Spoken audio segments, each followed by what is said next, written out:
मुलांनो, आज आपण संतवाणीतली दुसरी कविता पाहणार आहोत. कवितेचं नाव आहे संत कृपा झाली. तर या आणि कवितेचे कवी आहे संत जनाबाई. कवितेचे कवी कोण आहेत? संत जनाबाई.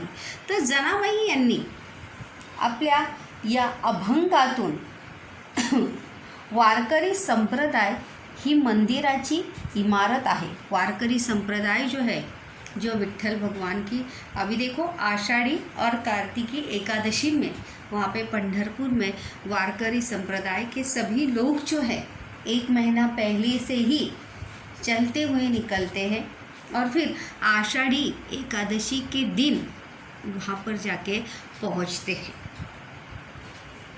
अभी तो फिलहाल लॉकडाउन की वजह से नहीं है, लेकिन हर साल वारकरी संप्रदाय के लोग जो है चलकर जाके एक महीने से ही उनकी वारी यानी क्या, सभी वारकरी संप्रदाय के जो वारकरी लोग हैं वो चलते हुए जाके विट्ठल भगवान का दर्शन जो है वहाँ पर पंढरपुर में लेते हैं.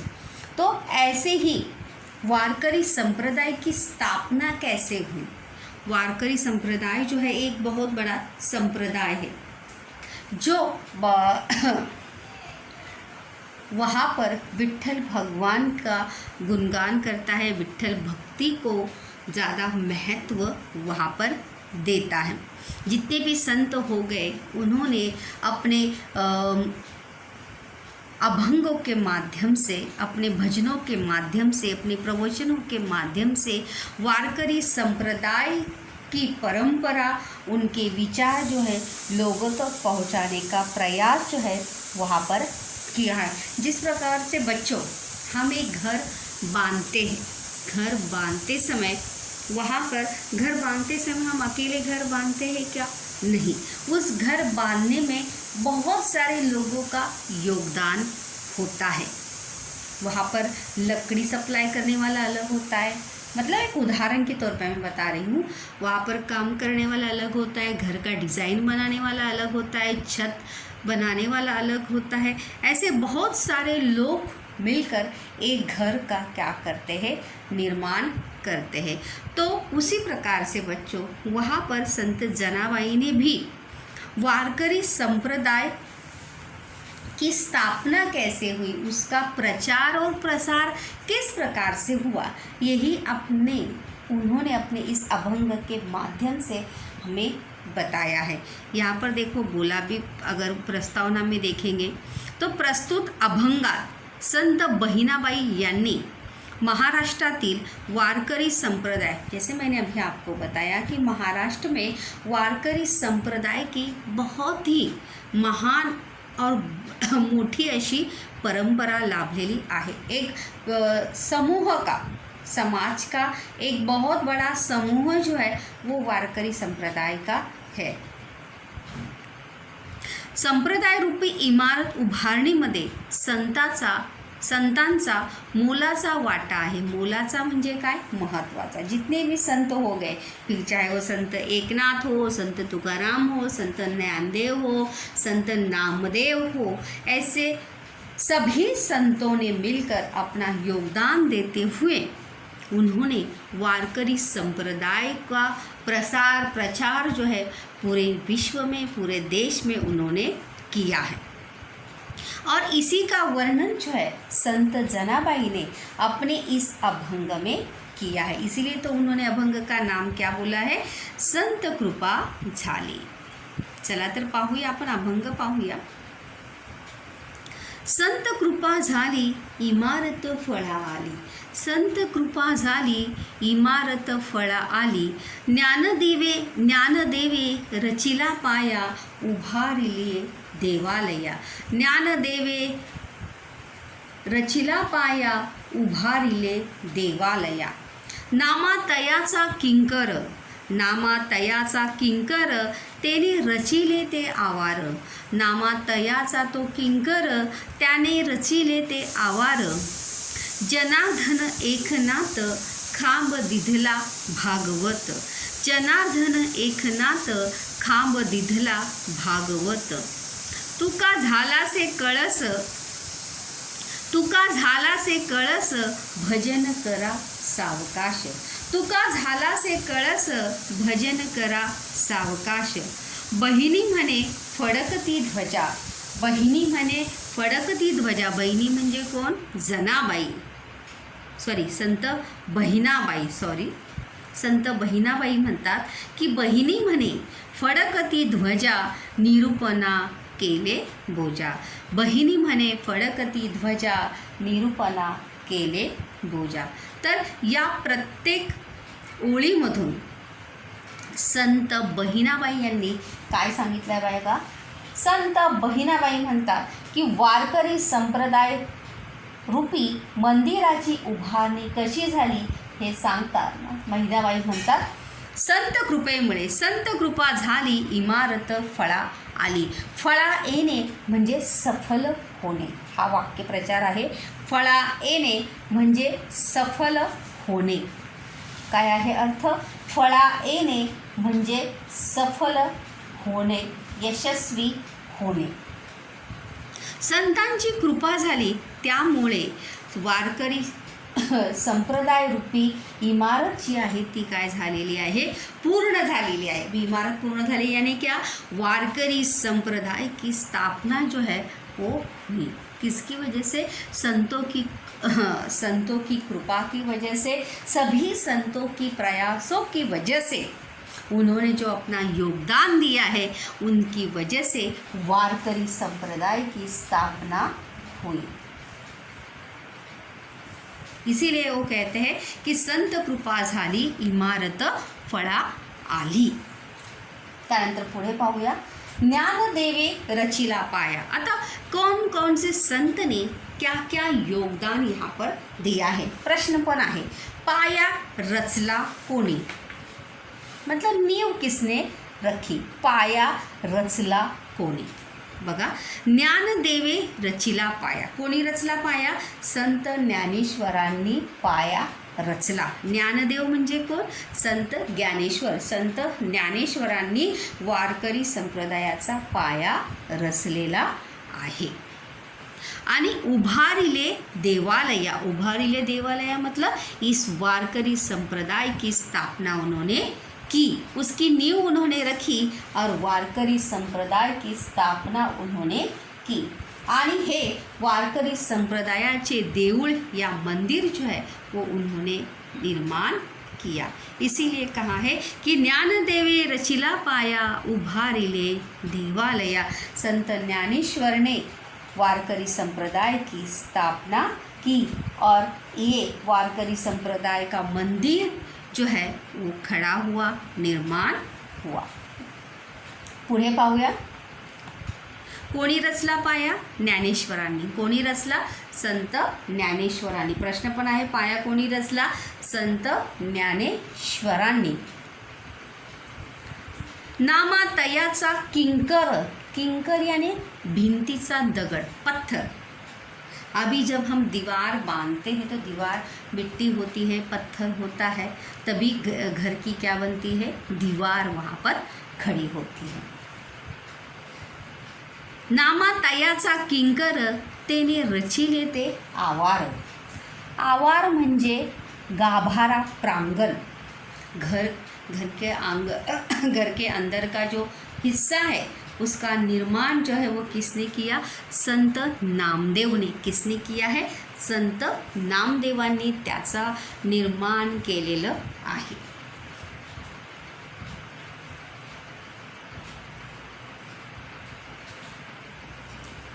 संत नामदेव या मंदिराच्या भिंतीचे दगड झाले. काय झाले? संत नामदेव या मंदिराच्या भिंतीचे दगड झाले. म्हणजे त्यांनी काय केल्या? भिंती उभारल्या. मतलब वो एक देवदूत बनकर, एक मैसेंजर बनकर उन्होंने वारकरी संप्रदाय का प्रचार प्रसार उन्होंने किया. नामातयाचा किंकर तेने रचिले ते आवार. भिंती उभारणारे कोण? संत नामदेव. बघा प्रश्न आहे, भिंती उभारणारे कोण? संत नामदेव. कोणी उभारल्या भिंती? संत नामदेवांनी भिंती उभारलेल्या आहेत. पुढे तर पाहूया चला. जनार्दन एकनाथ खांब दिधला भागवत. आता संत जनार्दन स्वामींचे शिष्य संत एकनाथ. संत जनार्दन भी क्या है, संत का नाम है, और एकनाथ भी संत एकनाथ महाराज है. तो जनार्दन स्वामी के जो शिष्य है उनका नाम क्या है, संत एकनाथ महाराज. तो उन्होंने यांनी या मंदिराला भागवत रूपी भक्कम खांब दिला. एक घर को निर्माण करने के लिए उसे सपोर्ट की ज़रूरत होती है. किसकी ज़रूरत होती है, सपोर्ट की ज़रूरत होती है, आधार की ज़रूरत होती है. जब हम घर बांधते हैं तो सपोर्ट की, जब उसी प्रकार से खांब दिधला भागवत. दिधला म्हणजे दिला आणि खांब म्हणजे काय, भक्कमपणा, आधार. त्यांनी या मंदिराचा डोलारा घेतला मतलब वारकरी संप्रदाय की पूरी जिम्मेदारी, जबाबदारी जी आहे ती कोणी घेतलेली आहे, संत एकनाथ महाराजांनी घेतलेली आहे.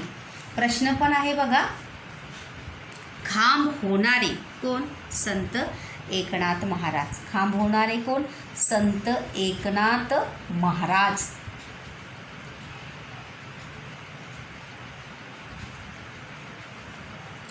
तुका झालासे कळस, तुका झालासे कळस, भजन करा सावकाश. तुका झालासे कळस, भजन करा सावकाश.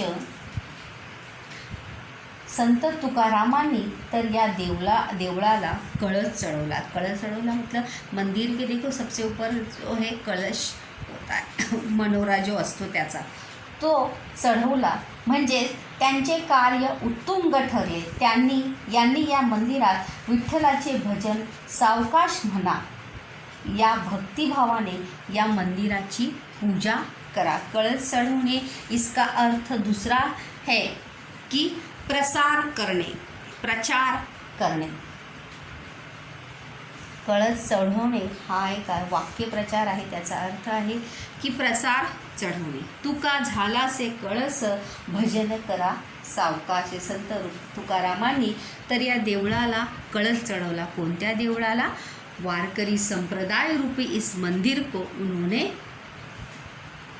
मनोरा त्याचा निर्माण केला. और इस वारकरी संप्रदाय रूपी मंदिर में विट्ठल भगवान की आराधना करते समय भजन कीर्तन जो है कशा रूपाने म्हणायला पाहिजे, सावकाश मतलब धीरे से कहकर उस मंदिर में पूजा अर्चा होनी चाहिए. संत बहिणाबाई बहिणी म्हणे फडकती ध्वजा, निरूपण केले बोजा. निरूपण म्हणजे काय, विवेचन. वाक्यप्रचार आहे निरूपण करणे, विवेचन करणे, स्पष्टीकरण करणे. यहाँ पर निरूपण का अर्थ है कीर्तन. यहाँ पर इस संतवाणी कविता में निरूपण का अर्थ क्या है, कीर्तन. संत बहिणाबाई म्हणतात, या मंदिरावर भक्तीचे निशान डोलाने फडकत आहे. या मंदिराचे विवरण मी भक्तिभावाने केले आहे. विवरण म्हणजे काय, स्पष्टीकरण. आणि ध्वज म्हणजे झेंडा, निशाना, पताका. आपको मैंने अभी बताया कि आषाढ़ी और कार्तिक एकादशी में वारकरी संप्रदाय के सभी वारकरी लोग जो अपने हाथों में मतलब ऑरेंज कलर के, नारंग केशरी रंग के झंडे घेऊन वहाँ पर भजन करते हुए, विट्ठल भगवान का गीत गुनगुनाते हुए सभी वारकरी संप्रदाय के लोग जो है चलते हुए वहाँ पर पंढरपुर में जाकर विट्ठल भगवान का दर्शन वो लेते हैं. तो इस प्रकार से वारकरी संप्रदाय की स्थापना जो है संतों के योगदान से हुई. संत ज्ञानेश्वर ने क्या किया, त्याचा पाया रचला.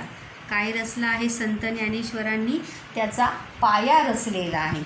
पाया संत कोणी रचला, संत ज्ञानेश्वरांनी त्याचा पाया रचला. त्यानंतर भिंत होणारे, भिंत म्हणजे काय, आधार. अगर सिर्फ दीवार नहीं रही, सिर्फ छत रही, तो उस घर को कोई घर कह सकता है क्या? नहीं। अभी यहाँ पे वारकरी संप्रदाय का आधार मतलब बाकी संतों के साथ कंधे से कंधा मिलाकर संत नामदेव ने वारकरी संप्रदाय का जय घोष जो है चारों तरफ उन्होंने फैलाया था। आणि संत एकनाथ महाराजांनी खांब दिधला भागवत। खांब होणे म्हणजे काय? आधार होणे। खांब होणे म्हणजे काय? आधार होणे। भक्कम खांब दिला म्हणजे भक्कम असा आधार दिला। संत काव्यों में या संत साहित्य में संत एकनाथ महाराज के साहित्य को जो है बहुत ही बड़ा महत्व है। उन्होंने अपने कीर्तनों के माध्यम से, प्रवचनों के माध्यम से समाज में जो बुराइयां है उनके ऊपर उन्होंने कठोर शब्दों में उन्होंने टिप्पणी की है। त्यानंतर तुकाराम महाराज, कळस होणारे किंवा कळस चढवणारे कोण? संत तुकाराम महाराज। कोणी चढवला कळस? संत तुकाराम महाराजांनी। त्यानंतर पताका फडकवणारे किंवा ध्वज फडकवणारे कोण? संत बहिणाबाई। मतलब संत बहिणाबाई की तरह ही बाकी सभी संतों ने जो है